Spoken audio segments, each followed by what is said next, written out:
Okay, folks, so we got to give a violent update on the market and plays, and then we have to have an honest talk about some of the red flags that we're seeing in this market right now, and how to prepare before market corrections. And the only thing that I ask in return for all of this is that you hit that ravishing like button, and also don't forget to subscribe either. Okay, Marketa mixed. Big tech up, Dow down, S&P choppy, growth down. Kathy Wood has gotten real used to these down days. Crypto market in its best attempt at a winter for several months. Maybe we'll finally get some good juicy dip buying opportunities. You did see some of that momentum chasing capital come back, which made Charlie a very, very happy man. I think this is the best catalyst play we've had since DWAC, but our LGVN catalyst play ran. This morning in the briefing, we said LGVN announces it got desired FDA designations. Any rebound rallies as more volume flows in after open. This was a big stinking deal, and this designation is the next step at getting the FDA approval, and they're probably going to have priority review, which means perhaps a faster approval time and a faster to market time. It hit my allotted bull criteria and ended up running from 339 to 89 at highs, more into the after hours, all the way up to 10:08. Obviously, the market doesn't give you these types of plays all the time, but when it does, oof. Okay, moving on, VOZO. So we briefed on this one at about 11:57, 30 minutes prior to market open. This was because their voters had approved a proposed merger with WeHo back on September 19th in the context of their work with Palantir. We talked about how WeHo is a huge leader in the connected vehicle data space, which of course is crucial for helping fulfill AI demand when it comes down to automated self-driving vehicles. They cover something like 95% of roads in the US, and they're working with Microsoft. In the context of recent euphoria around EV cars and next-gen vehicles in general, I saw this as quite simply a massive, massive opportunity for momentum traders. And not only did it have a lot of hyping potential, but it also had a lot less risk potential as compared to most big runners. When we briefed on it, it was trading only a couple bucks over that SPAC floor, despite the fact that it had a massive, massive catalyst. So you have limited downside and massive, massive upside. That's a huge rarity in momentum markets though, but still, when we see them, we try to find them. But anyways, it ended up going from that briefing price at just under $12 to $19.90. I'm a big believer in having a combination of long-term high conviction plays and short-term momentum trades. These can certainly be a lot of fun as part of a trading style, but you have to have a clear plan. These aren't plays that you can just go and buy into and then, oh, it's going up, I'm never gonna sell it because it's going up. And then when it goes down, it's like, oh, well, I lost all the profits that I just made on the uptrend. You have to have a clear entry point and a clear exit point. And even before you get into the position, you have to set certain bull and bear criteria. What does it have to hit for me to consider this a good position? What elevating factors does it have to hit? Where's my risk management? You certainly can't control the moves or when you get the biggest moves, but you can control how you attack the moves. And that's where all of the gains are made. You have to have standards outside of, well, I'm YOLOing in because moon bro. Now it's time for the main entree. I want to discuss some of the red flags I see right now. So number one, stocks falling on good earnings.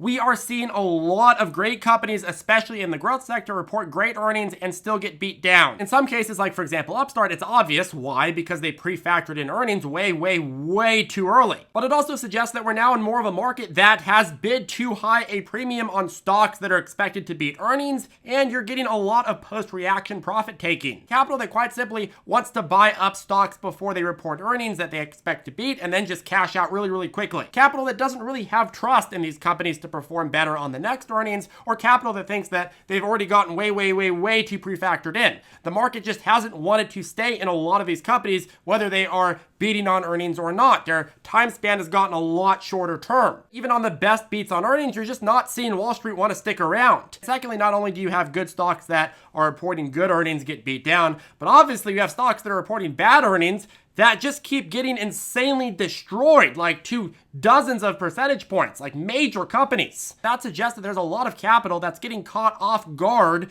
not expecting bad earnings, and then all of a sudden you get a bad earnings report and people are going and panic selling. And generally speaking, with panic selling, what happens? Well, it overdoes it because people get margin called, and then the stock gets beat down way too far, way too quickly in an overreaction, and then you get a lot of dip buyers. But the dip buyers are nowhere to be found with a lot of these companies. Even on companies that obviously are going to get back on the right trajectory a quarter or two later, capital's like, hell no, I'm not getting back into that. I want something different. The market right now has no patience for good earnings. It has no patience for beats on earnings, and it's willing to take a massive loss and abandon complete conviction on a 1 quarter setback. And the third problem is there's a lot of disappointing earnings out there. Even in some of the larger companies, you're starting to see a lot of Wall Street targets get missed, which comes back to why the first two red flags are such a big deal. The more targets miss and the shorter time frame that Wall Street has, the more stocks are set to fall. Number 4, capital is ignoring a lot of undervalued companies, and Wall Street is again choosing to go a lot more speculative and a lot shorter term. In the last couple of weeks, what did you see? You saw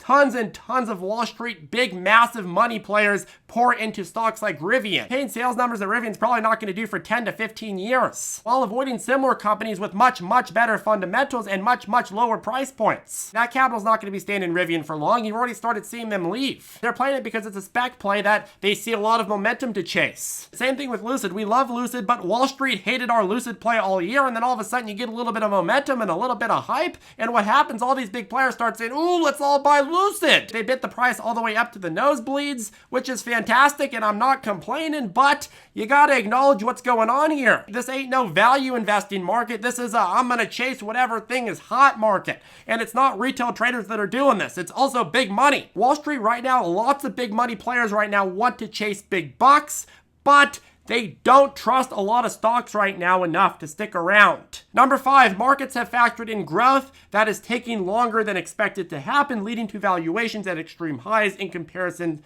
to sales. The market's recovery and boom in 2020 came from an anticipation that we were going to bounce back massively and the economy was going to be on fire. And for a certain amount of time, that was true. But people paid sales numbers that were so insane that they factored in years and years and years of solid upward trajectory. But guess what? Now that we're getting into 2022, what has happened? Well, we have a lot slower GDP growth, a lot worse job number growth numbers than we had expected.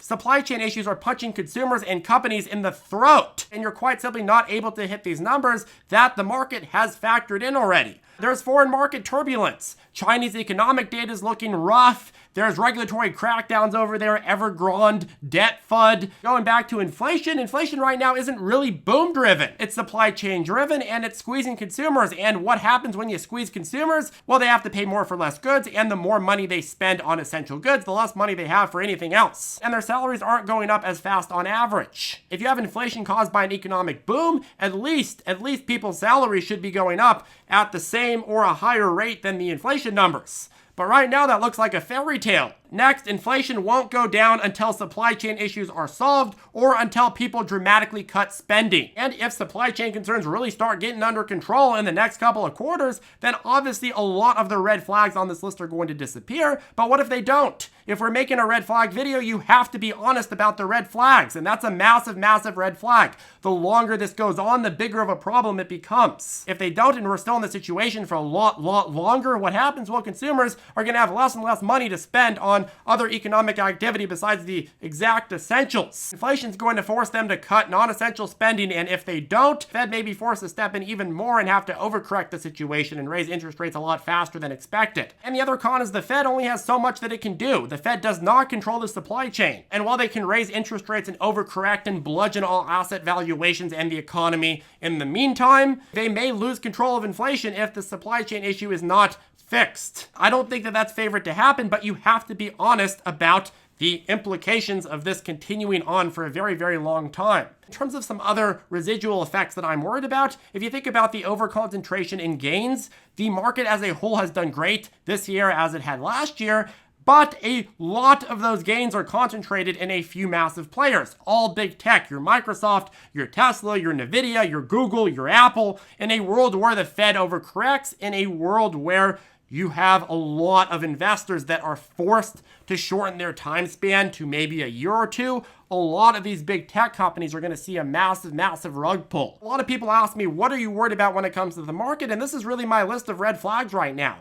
I am a person that believes over the long run, you buy really good companies and they go up, but you have to acknowledge the red flags and market cycles when you see them. And I think it's my responsibility to present them. Now, on the flip side, supply chain issues, I believe, are likely going to subside in 2022. The other thing is that interest rates are on a 40-year downward trajectory, making it difficult to compare current day valuations and the impact that raising interest rates to a small degree would have on valuations. The other thing is that it's also true that a lot of the higher multiple companies have higher multiple growth in upcoming years, which means that companies in many sectors can actually catch up to their valuations if given the time. And if they aren't given the time and their valuations are bludgeoned, well, they're going to be massively, massively undervalued. There's this narrative that we're in like dot-com bubble 2.0, but a lot of the companies right now have growth that's going to show in the next 5 to 10 years. I'm thinking EV, I'm thinking software, I'm thinking AI is a little bit farther out, but AI, certainly some bubble stocks out there, but there's a lot of stocks that have high multiples that are going to achieve their multiples in the upcoming years. The last green flag that I would highlight, and don't take this the wrong way, but cash is trash, which is to say there's not many good places to put money during periods of high inflation. Whether the Fed decides to go dovish or not, the only way to guarantee that you're losing your capital over time, or at least the value behind your capital, is to keep it in cash. I'm not saying don't have cash, but on a macro level, when you're thinking about all the capital in the economy, people who have capital aren't keeping it in cash. They're keeping it in sheep coin. So go buy sheep coin. That was a joke. But on a macro level, this creates an incentive for capital overwhelmingly to flow into asset classes like the stock market or real estate. So pragmatically, what are we to do? We are in this environment where on one hand, asset prices across the board, stocks, crypto, real estate are all at record highs. And interest rates are only expected to go up, punishing asset classes. And on the other hand, inflation is at 30-year highs, so it's not exactly a brainiac move to move everything to cash either. It's a difficult environment. If you invest, you're worried about buying at the top. If you don't invest, you're worried about losing your money due to inflation. If you're already invested, you're worried about losing your profits during a downtrend. If you sell out now, you're worried about paying those capital gains taxes, or even worse, short-term capital gains taxes. We're in this world where you're damned if you do, you're damned if you don't. So my thought process is, why not do a compromise and focus on what you can control and let the market handle what you can't? What can't we control? Well, we can't control the Fed and how hard the Fed fights inflation. We can't control who runs the Fed. We can't control policies that come from the Fed or from the government that control the inflow and impact of our dollar. We have no control over how long supply chain issues last or labor shortages. We don't know other looming threats on the horizon that could have domino effects.